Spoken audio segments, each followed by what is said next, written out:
ফোনে যখন গম্ভীর গলায় বললেন, তুই না আসিস না? আমি মরে গেলে তো আর কেউ তোকে এভাবে জোর করে ডাকবে না রে ভাই। তখন বুকের ভেতরটা কেমন যেন খচখচ করে উঠেছিল। ঢাকা শহরের হাজারটা ব্যস্ততা, অফিসের কাজের বাহানা, সব এক নিমেষে ফিকে হয়ে গেল। যাব না বলেও শেষ পর্যন্ত না গিয়ে পারা গেল না। পরদিন সকালেই বাসের টিকিট কেটে রওনা হলাম গ্রামের বাড়ির উদ্দেশ্যে। চিরচেনা পথ আর স্মৃতির গন্ধ। শহর ছাড়িয়ে বাস যখন নাটোরের চেনা পথ ধরে এগিয়ে চলল, জানলা দিয়ে আসা বাতাসে তখন মাটির সোদা গন্ধ।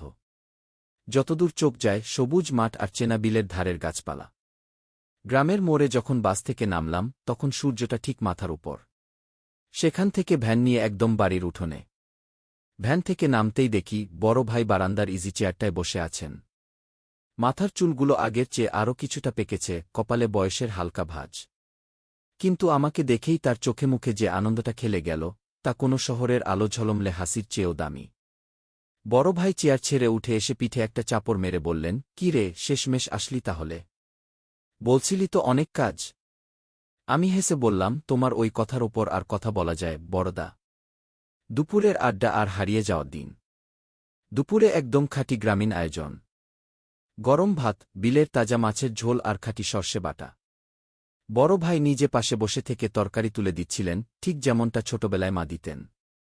খাওয়া দাওয়া শেষে দুজনে গিয়ে বসলাম পুকুরঘাটের শান বাঁধানো ঘাটে। দুপুরের রোদের পর গাছের ছায়ায় তখন মিষ্টি হাওয়া দিচ্ছে। বড় ভাই একটা দীর্ঘশ্বাস ফেলে বললেন, জানিস রে, এই গ্রাম, এই বাড়ি, সব কেমন ফাঁকা হয়ে যাচ্ছে। সবাই যে যার মতো শহরে ব্যস্ত। কিন্তু শিকড়টাকে ভুলে গেলে কি চলে? আমি তো এই মাটির সাথেই রয়ে গেলাম।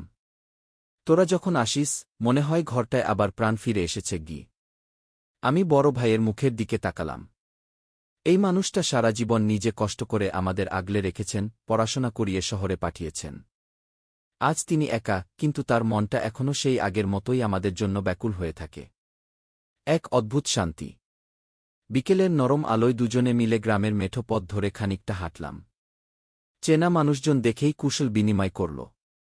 বড় ভাই খুব গর্ব করে সবাইকে পরিচয় করিয়ে দিচ্ছিলেন, আমার ছোট ভাই শহর থেকে এসেছে।